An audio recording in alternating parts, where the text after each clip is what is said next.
क्योंकि बिना कुछ किए ही जय जयकार नहीं होती है और कोशिश करने वालों की हार नहीं होती है। कि एक बार असफलता, दो बार असफलता, तीन बार असफलता, लेकिन फिर भी मैंने हिम्मत नहीं हारी।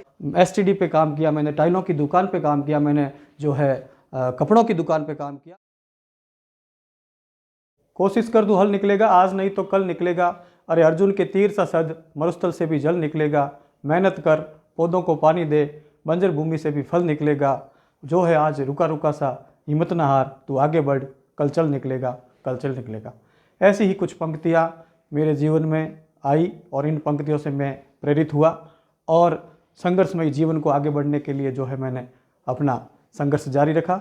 मित्रों, साथियों, मैं बता देना चाहता हूँ कि मैं पश्चिमी राजस्थान के जोधपुर ज़िले की फलोदी तहसील के उस गांव से आता हूं, जो गांव पहले बहुत ही छोटा गांव था, बहुत ही नक्शे में जो है बिल्कुल छोटा सा गांव था, लेकिन उस गांव ने अपनी मेहनत के बल पर, अपनी परोपकारिता के बल पर विश्व के मानचित्र पर एक अपना अमिट छाप छोड़ी है। मित्रों, मेरा गांव खीचन, जो कि विश्व में कुर्जों के लिए फेमस है, जो कुर्जा नगरी के रूप में जाना जाता है, जो डेमोशिल क्रेन, जहाँ पर साइबेरिया से और यूक्रेन से और अनेक जगहों से वहाँ पर ये पक्षी आते हैं और मेहमान नवाजी के लिए हमारा गांव जाना जाता है। तो सबसे पहले तो मैं आपको बता देना चाहता हूँ कि पहली प्रेरणा मेरे को उन कुर्जों से मिली जो शीतकाल के अंदर जो है अपने प्रवास के दौरान यहाँ आती है और एक संगठन की भावना के साथ आगे बढ़ती है। मित्रों, मैंने उनको जब नज़दीक से देखा तो मैंने देखा कि वो सामूहिकता का परिचय देती है, वो संघर्ष का परिचय देती है, वो परोपकारिता का परिचय देती है। और मनुष्य को अपन जीवते समय या खाना खाते समय लड़ते देख सकते हैं, लेकिन मैंने उनको देखा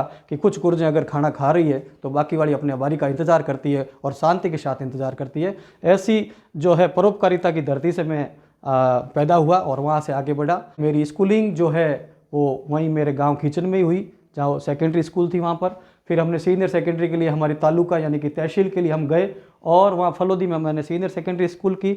मैं आपको मित्रों बता देना चाहता हूँ कि मैं एक साधारण परिवार से बिलोंग रखता हूँ। मेरे पिताजी बहुत ही जो है साधारण से सरकारी कर्मचारी थे और उनके अंदर इतना जो है वो नहीं था कि मुझे बड़ा अच्छे आगे अध्ययन करवा सके, आगे बहुत बड़ी कॉलेजों में पढ़ा सके या बहुत ही ज़्यादा जो है मेरे ऊपर एजुकेशन को लेकर के खर्चा कर सके, क्योंकि वो खर्चा करने के लिए जो है संभव नहीं था। तो मैं आपको बता देना चाहता हूँ कि 12वीं के बाद मैंने मेरे जो ग्रेजुएशन की पढ़ाई है वो पढ़ाई मैंने मित्रों बिल्कुल प्राइवेट के रूप में करी। और मैं आपको बता देना चाहता हूँ कि उस पढ़ाई को जारी रखने के लिए मैंने एसटीडी पे काम किया, मैंने टाइलों की दुकान पे काम किया, मैंने जो है कपड़ों की दुकान पे काम किया। संघर्ष इसलिए करना ज़रूरी था कि मुझे आगे बढ़ना था। तो मैंने मेरी जो ग्रेजुएशन है वो प्राइवेट के रूप में करी और ये साथ में ये प्राइवेट काम करते हुए मैंने करी, क्योंकि कहा भी गया है कि मेहनत कर रहे मानवी, मेहनत रखे मान, अरे बिन मेहनत रीजे नहीं, गुरु धड़ी भगवान।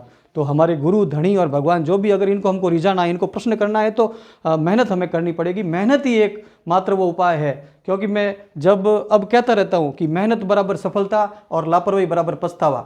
और चूंकि अवसर बार बार नहीं आते, इसलिए हमें अवसर कभी भी खोने नहीं चाहिए। तो मैंने मेरी ग्रेजुएशन वहाँ से की और उसके बाद में मैंने पोस्ट ग्रेजुएशन भी प्राइवेट की, जो इतिहास में एमए किया मैंने, राजनीति विज्ञान में मैंने एमए किया।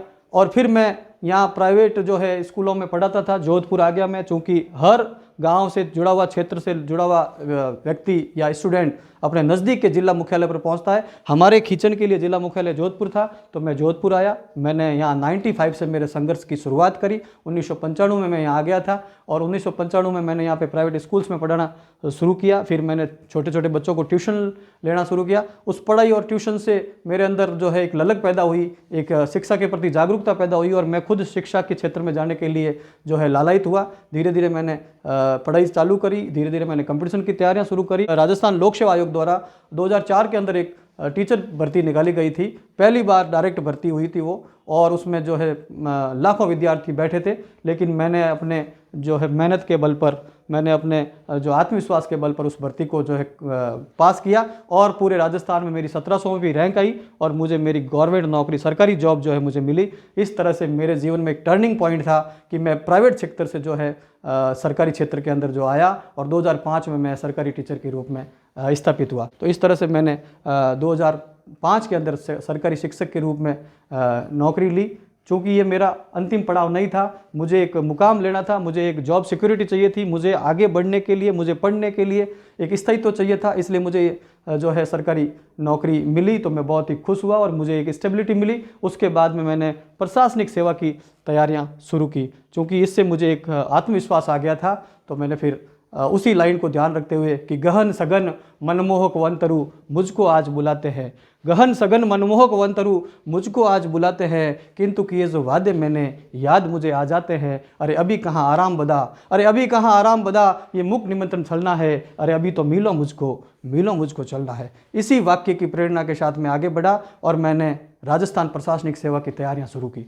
मित्रों, आपको मैं बताना चाहूँगा, मैं आपको बताना चाहता हूँ कि 2003 का मैंने जो RS प्री दिया, मैं पास नहीं हो पाया, मैंने प्री भी मैं क्लियर नहीं कर पाया, प्री क्लियर नहीं हुआ, बहुत दुख हुआ। लेकिन 2 दिन का दुख तीसरे दिन से वापस लग गया और 2007 का मैंने प्री दिया, 2007 का RS प्री दिया। आप मित्रों बिलीव नहीं करेंगे, मैं प्री पास हुआ, मैं मुख्य परीक्षा पास हुआ और उसके बाद मैं इंटरव्यू तक पहुंचा। लेकिन अगर फाइनल रिजल्ट की अपन बात करें तो मुझे असफल घोषित किया गया।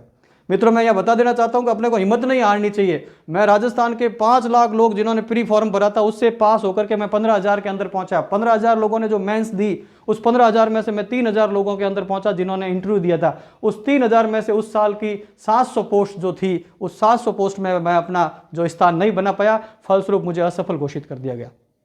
मैंने हिम्मत नहीं हारी। 4 दिन बाद वही कहते हैं ना कि दुखड़ा रोने के 3-4 दिन, 4 दिन बाद दुखड़ा रो के तापड़ झाड़ करके फिर वापस उठा मैं और उठ करके फिर तैयारी शुरू की और मैंने 2010 का RS दिया।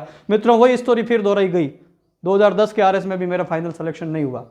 मित्रों, जब मैं 2007 की भर्ती में नहीं निकल पाया, 2010 की भर्ती में नहीं निकल पाया, मन बहुत कचोटता रहा, दुख भी होता रहा, असफलता बार बार मेरे ऊपर हावी होती रही। इस असफलता से मन में जो है कुछ घबराहट हुई, इस असफलता से मन जो है उद्वेलित होने लगा और साथियों फिर वो कुछ तानों को मैंने जो है एक ढाल के रूप में लिया, उन तानों को मैंने एक सीख के रूप में लिया, उन तानों को मैंने जो है एक शिक्षा के रूप में लिया और मैंने एक मन में जोश ठाना, मैंने जज्बा ठाना कि अब मुझे जो है करके कुछ दिखाना है। और फिर मैंने उन लाइनों को जो है अंगीकार किया कि असफलता एक चुनौती है, इसे स्वीकार करो, अरे क्या कमी रह गई देखो और सुधार करो, जब तक न सफल हो नींद चैन को त्यागो तुम, संघर्षों का मैदान छोड़ मत भागो तुम, क्योंकि बिना कुछ किए ही जय जयकार नहीं होती है और कोशिश करने वालों की हार नहीं होती है। साथियों, मैंने वापस प्रयास किया और ईश्वर ने इस बार मेरा साथ दिया, भगवान ने इस बार मेरे पे कृपा की, बड़े बुजुर्गों का आशीर्वाद इस बार मेरे साथ था और 2012 की भर्ती के अंदर मैं अंतिम 1000 में चयन बना पाया और मेरा 541वीं रैंक पर मेरा चयन हुआ और मेरा सहकारिता विभाग के अंदर जो है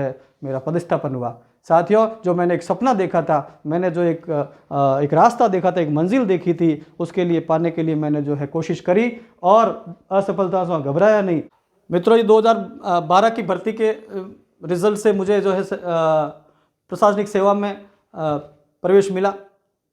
लेकिन मैं आपको बता देना चाहूँगा कि ये भी मंजिल अंतिम नहीं है, अभी ये एक लक्ष्य का पड़ाव है।